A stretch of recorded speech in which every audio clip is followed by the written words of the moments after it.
Министерот за внатрешни работи Митко Чавков и директорот на Бирото за јавна безбедност Горанчо Савовски денеска се сретнаа со представници од местната заедница Тоде Мендол во Куманово, како и со представници на невладините организации.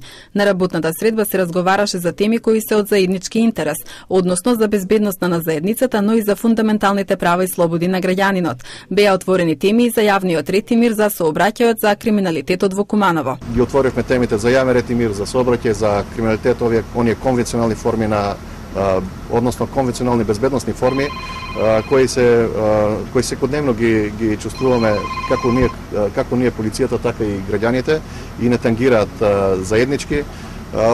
Отворив простор и отворивме тема за разговори за нешто што е посуптилно, односно тоа што еве и на светско ниво е неконвенционално, односно неконвенционални форми на криминалитет.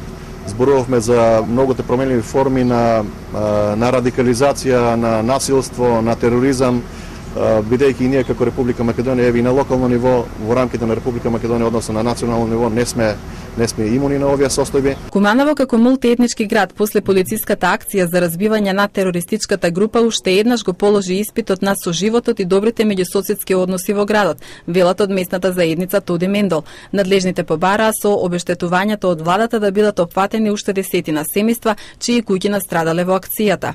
Ние бараме од полицијата, од Министерството за внатрешни работи, пошто населението таму е малку вознемирено уште, да се најавуваат пред да дојдат по било која основа, барем да не става до знање дека ќе идат на тој терен. Началникот на СВР Куманово ги информираше надлежните дека годинава е забележано намалување на криминалот за 23% споредбено со истиот период лани, како и околу 20% намалување на нарушувањето на јавниот ред и мир во градот.